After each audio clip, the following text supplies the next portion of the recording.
Hi, good morning. I'm Bea Cupin and you're watching Rappler. This is Rappler Entertainment.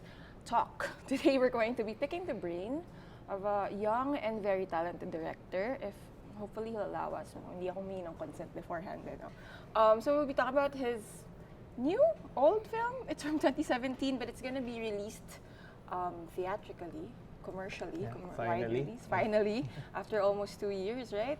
We're also going to be talking about his upcoming projects and the very simple topic of the future of Philippine cinema. So please help me welcome Mikhail Red.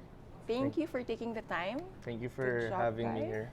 Yeah, because you have we'll talk about that. He has two projects. He has two works in progress right now.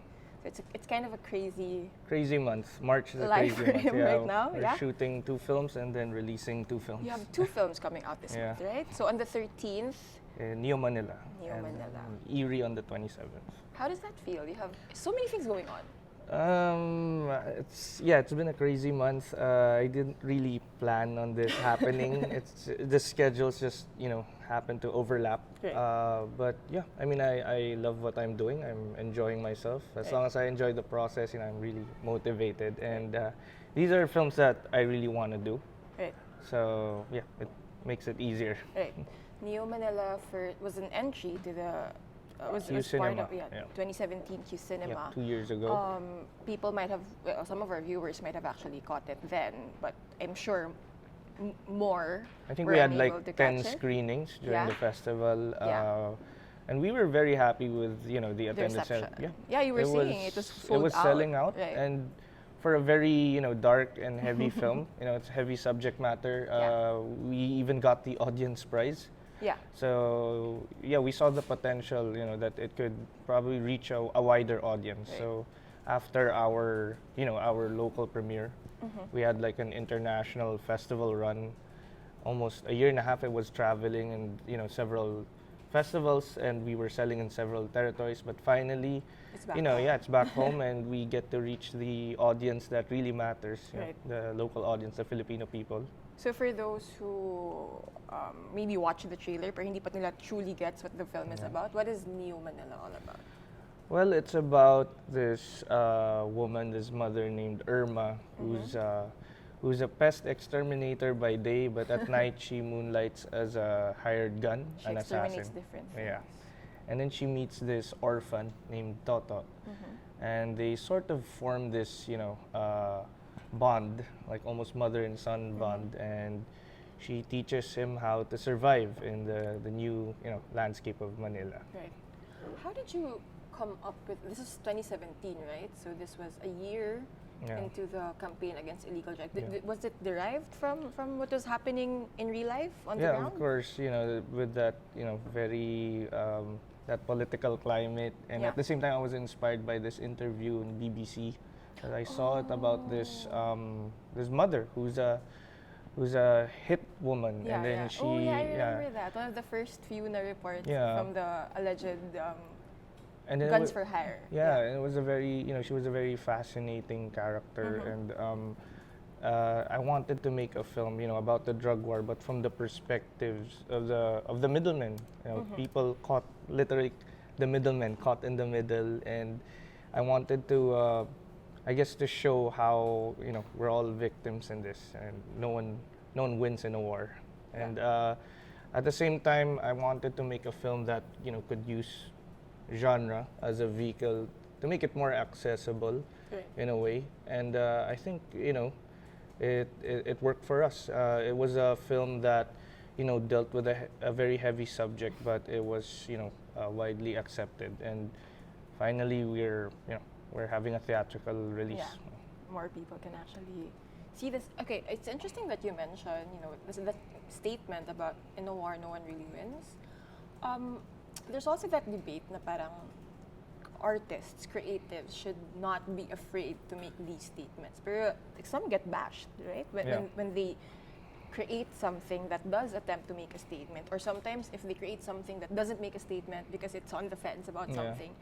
Why are you not afraid, or what drives you to not be afraid to, okay, I'm gonna put this out, I'm gonna, right? Well, I think you have to be fearless as a filmmaker. You need to that's the end goal. You need to have something to say. Right. Even though maybe on the surface, it's a genre film, or on the surface, there's that layer to entertain. As an audience, you want to dig through a film, and you go through the layers. You also have to engage them, and I think with Neo Manila, it's the type of film that, again, like I said, if you really wanna affect change or maybe swing a vote, you don't want to preach to the choir. You want to reach the people on the fence, or the people, the wide audience, and to do that, maybe upfront, maybe even the way you sell your film. Right. You should first, I guess, show them that first layer, Right. that it's a genre film, that maybe it's an action film, a thriller film, and let them, realize things on their own, Right. rather than just selling your perspective or your message right away, and then you turn off a certain, crowd. So I think that's So you wanna that's the invite trick. people Yeah, in. that's the trick, and then you let them, come up with their own realizations. Basically starting a conversation about something, Yeah. right? How long usually is your creative process? Like you mentioned, it was triggered by an interview, a news report, and then it became New Manila eventually. That's the thing. Neo Manila, at the time, it was a very urgent subject. Coming from my second feature, Birdshot, Yeah. I took my time with that film. It was an ambitious project, Yeah. so we were pitching it outside the country. It took us at least 2 years just to finance it. But with Neo Manila, I wanted to tell that story immediately after, after everything changed. Yeah. And then right away, I was night crawling. Did I you was, actually yeah, go I was to with the the- media, Oh, you- tailing, oh, police wow. operations. Just You to, actually went to the Yeah, evening just to- with the, what do you call that? The MPD people. The yeah, people every covering night, the MPD. like Wow. for almost like a couple of What was weeks. that experience like? It was disturbing and Yeah. unsettling. So Yeah. you really, it's really ground zero. We were at least every night there was at least 2 to 3 crime scenes, and we would tail, the Konti pa media and the yan. police. And that was really to, I guess, me and the writers to immerse ourselves Right. in the milieu, and we wanted to make it as authentic as possible. But at the same time, with this film, it's a genre film, but there's also this very objective lens to it. Since we're showing the whole situation, the perspective of the hitman. Yeah. And I think that's what makes Neo Manila unique compared to other films about the drug war. And even with our tagline, there's this line in the movie that's I think very important. Suspect o biktima. Like every character in the film, there's this situation that they're caught in the middle, Right. but towards the end, without spoiling anything, Yeah. there's this reveal, this build up, where we get to show that everyone's just a victim here. Right. That's interesting. That's intense. Like you actually went out. I mean, like, cause guys, I've been out at night also, Yeah. covering how the media covers the deaths. It's crazy. Towards without spoiling anything, Yeah. there's a part in the film where it gets a bit real. Right. I would say. Right. So if you want to find out what that is, go see the movie in March March 13. 13, Yeah. nationwide release, Yeah. right? So watch it. Okay, moving forward, Neo Manila, Erie is coming out also end of the month, but you have 2 projects lined up right now. I mean, like you're working on 2 things right now. How do you do it? Is the simple question. I I'm guess. very fortunate that as a filmmaker, I get to make the movies that I want to make. Right. So these are projects that I try to pitch to different studios, and the trick is, I make sure that there's no. I pitch it to different financiers, so there's no bottleneck. I get to develop something while I'm shooting something, Okay. because I'm working with different people, different producers, different writers, and most of it right now are genre films. But I have a couple of passion projects coming up. It's really finding that balance, and as a filmmaker, I make sure that every greenlit project is also an opportunity for me to learn. I mean, to learn something new or try something new, maybe a different genre, different treatment, maybe even try new equipment. I make sure I was never formally trained. I didn't go to film school. So for me, Really? Okay. every project is like a chance It's also, play. yeah, it's like Yeah, a classroom also in a way, Yeah. right? Okay, kasi like, okay, here and abroad, like most directors stick to a genre, di ba? Yeah. Parang, okay, that person does rom-coms, like that person does action. You like playing around. Yeah, I mean, it's fun. Yeah, and Eerie is a horror. Yeah, Neomanila Neomanila is is a thriller. thriller. Um, I'm doing a zombie you have movie. a zombie movie Yeah. coming up, and then you have Dead Kids, which is a... It's like a heist kidnap film, So like, which is a more black comedy. yeah, like, why is it a conscious decision na you don't want to stick to just one genre? You want to try... Well, the thing is, I'm a second generation artist. My dad is a filmmaker, so I grew up, watching movies. I was Yeah. exposed to cinema at a very early age. Mm-hmm. I'm sure, other filmmakers come from, different backgrounds. Some come from theater, some come from being a writer at first, literature. Some, were actors. Me, I grew up, son of a filmmaker. So Yeah. without him really forcing me, I was, exposed to cinema. And a lot of my films actually, reference cinema. And for me, as a storyteller, it's really difficult because nothing is original anymore. Everything is a remix in a way. Yeah. So to create something new, I believe it has to be a fusion of things. So it's a fusion of genres or a fusion of, this type of story, this type of role, but this actress. Yeah. And it becomes something fresh. For example, Neomanila, I was we gonna got, say, yeah. Eula Valdez, who usually does, a lot of soap and dramas. Yeah, like And Mahako then- Sayo. Like, yeah, I'm guessing and most then- people remember Exactly. her as that. So why did you And cast then I her for wanted that? to create, this new character for her, and she took the role. I mean, New Manila is a very modest film, but for such a big name, she saw the script, she read the character, and she enjoyed it. She was really game. She learned how to ride a manual motorcycle. She learned how to shoot firearms. She even sang in the film. She Yeah. did so much for this role. Right. And I guess if you can craft, a film that can really give, an actress an opportunity to really embody a different character, Right. a role, Play and something that they around with enjoy. with her craft, right? It becomes easy, and it becomes, fun on set, and they feel, fulfilled afterwards. Right. Personally, yeah, and professionally as well. Okay, how do you prepare? Like, okay, now is an exception because you have two projects going on at the same time. But like, how do you prepare from one? Like for Neo Manila, for example, you immersed. You went to you tagged the journalists and the policemen. Going around at night. So how do you usually transition like from one project? Because they're very very different usually, right? Yeah. So how do you like, may code switching ba yun? Na parang, okay, Yeah, it's crazy. Like today, I have a pre-production meeting for one project, and then right after a pre-production meeting for the other project. So I think the trick is to. I work with different producers, Yeah. not just financiers, but producers. So people who handle the project. I work with Right. different writers at the same time. so it gets So, less confusing Yeah, for I you. mean, as a director, maybe when I was starting, I was a bit more like an auteur. I was OC, trying to control everything. And then as I, matured as a filmmaker, I realized that it's not really a dictatorial post. It's more of, instead of Collaborative. dictating, you delegate. So you hire the right people. You hire people who are more talented than you or more experienced than you, who have been in the industry longer. Right. And then you get them to execute that vision, and as long as you can articulate the film in your head, Yeah. and everyone's on that same path and Yeah. they have the same objective, it kind of the film kind of makes itself. Right, And you're right. just there to oversee and just make sure everyone's on the right track. Right. So I get a good team. I make sure they don't overlap.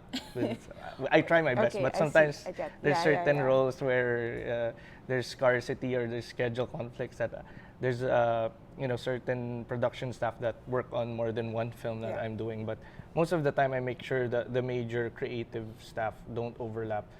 And yeah, like I said, the film is kind of in autopilot as long Right. as you brief them well, and then you articulate your vision, explain the film well, and they sort of have that same image in their head. Right. then You're on the same yeah, page, okay na it yun. becomes easier. So I guess that's a tip for aspiring filmmakers Yeah, out exactly. there. It's not Yeah, just about creativity. You have to learn how to let Project go. management. Yeah, and you have to see how others, interpret that film. Sometimes it can be, you're surprised that, wow, I didn't think of that. That actually works. Is that fun for you? When like suddenly parang umiba ng konti yung direction? Yeah, I mean, you discover something new that, sometimes, because we all have, our different backgrounds, of course. different perspectives. And sometimes, it's fascinating to see that process, that collaborative process. Filmmaking is it's almost like a parallax effect where it depends on where you are, where you see it. Oh, yeah. But at the end of the day, as director, you're still the captain of the ship. So you just have to be, confident with your vision and hear others out. But you gotta listen to yourself, of course. It's still your film. Yeah.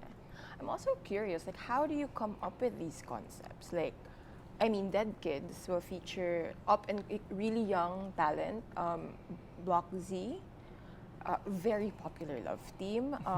You have Yula Valdez in Neomanila. I mean, di ba parang icon in Philippine teleseries. Even Bea in her first horror. Right? Na parang Bea who you associate with romance. It's deliberate for me. Like, filmmaking, of course, it's an art, but at the same time, I also see it as there's a science to it as well. So sometimes you have to be calculated, especially now in this industry that's it's struggling. Yes. You have to be a bit more strategic, and sometimes casting plays a big part. Choosing your genre well, fusing different genres together. Yeah. So I mean, I'm very deliberate when I make my films. So that's very interesting to me, how you are conscious as well of the economics. Of course, the business it's still a business. I mean, after your first few, first and second film, you have to be a bit more strategic. You always make your first film for yourself. Of course. And then after that, you sort of have to make films for others as well. And you have to, if you really want to make sure that you have a sustainable career and you get to make the films that you want, it's a slow process. To develop an audience, you have to continuously make those films, and to do that, you have to satisfy the studios and investors so they can continue investing in these genres that maybe are not as popular as the viable genres. The usual rom-coms. Yeah, the surefire formulas. Yeah. So it takes a while, and that's also one technique that I do. I make sure that my films are, have that elements to it that make it easier to export.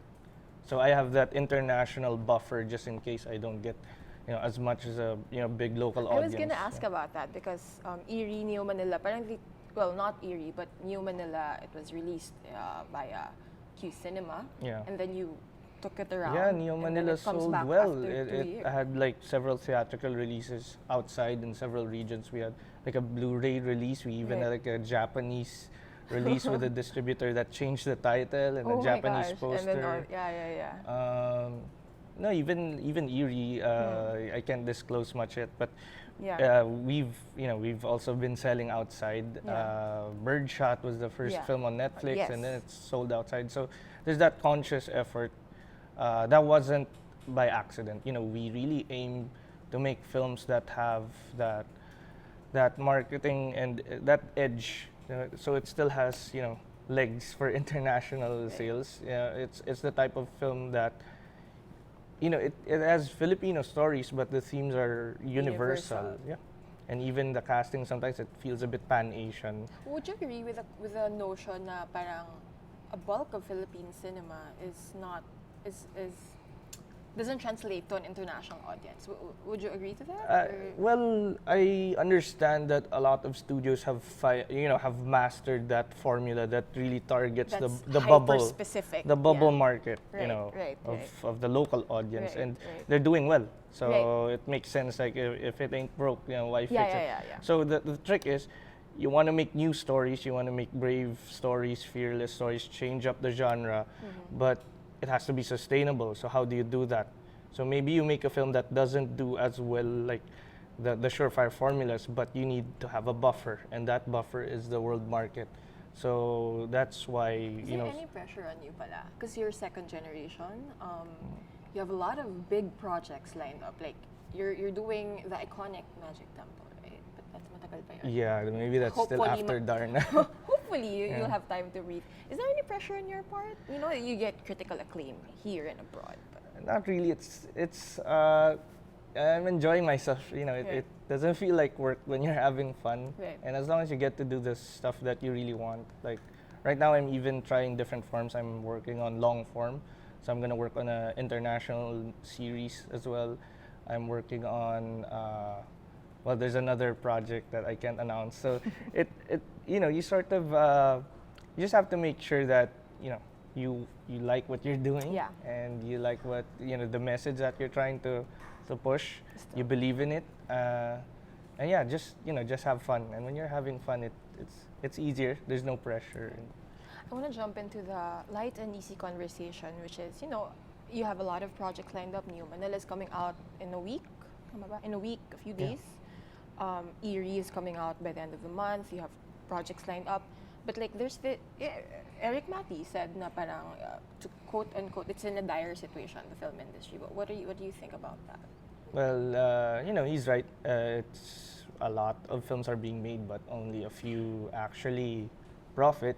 But because of you know technology, it's become more accessible. There are more filmmakers. There are more local grants. But yeah, distribution is still a major problem, and we still have to develop, like I said, the audience. And to do that, it's gonna be a slow process. You know, they have to slowly get used to these films, and that's why I was proposing that to do that, it has to be sustainable, and that's why you need to make a film with that international buffer, and slowly the local market share will grow as they get Okay. used to those kinds of films. But it has to be sustainable, because Interesting. if you make one film that's you know trying to be fresh, trying to be new, and then it flops, the studios won't invest Yeah, again. everyone's So gonna be allergic to yeah, it. so you have to be strategic about it. It's a slow process, but if as long as you continue to do that, you know, the audience will get used to it, and as long as the studios make money, they'll be encouraged to keep financing films like that. So yeah, we're very deliberate. I mean, even with our upcoming projects, it's Yeah. a combination of very new, in a way, Western genres, but local The casting Filipino that flair still, Filipinos right? are familiar with, you know, Mhm. familiar faces in the cast. So yeah, there's that struggle, and we're trying to escape that.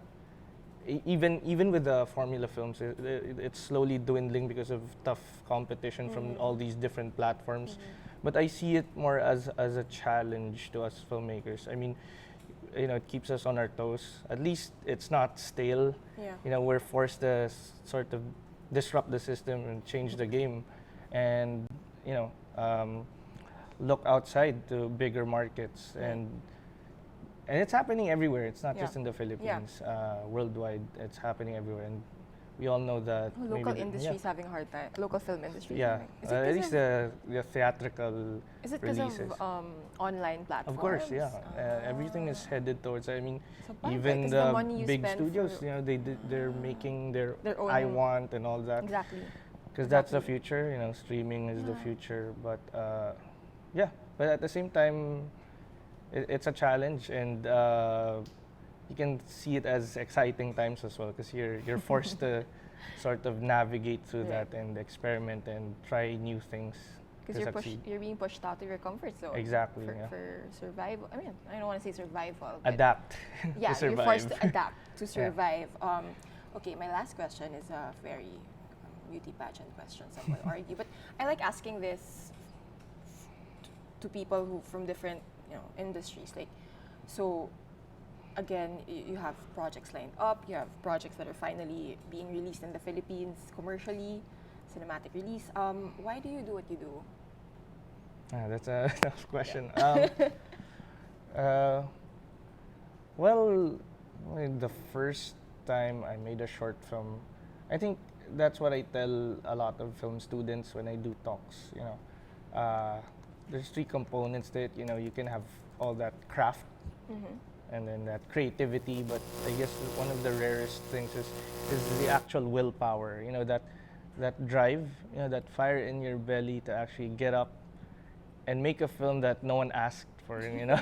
It's not a project or a requirement or a thesis or someone paid you to do it. Courage din, Your no? first film is just you wanting to tell that story, you know, at all costs.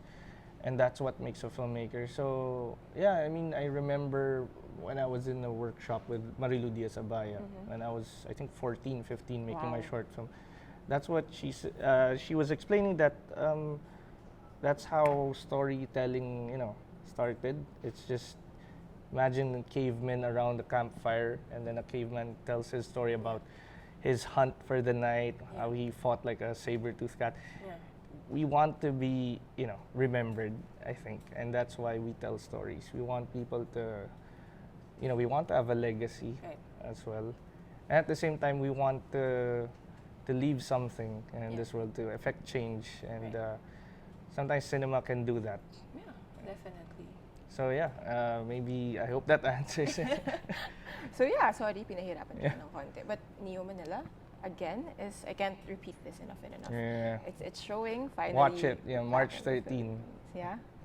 It's a film that will both entertain you and engage you, and it's something that, you know, after you watch it, you get to discuss it with your friends. Kailangan and ng post-processing yeah, you too. get a Reddit, go to Yeah. Reddit, Oh, discuss gosh. the film. So at least, yeah, there's layers to it, and it's something that's I would say different from a lot of these, you know, local genre or maybe even action thriller films. See the film. Thank you for joining us, Thank you for despite your having me very, here. very crazy schedule. So guys, like he said, support local Philippine cinema.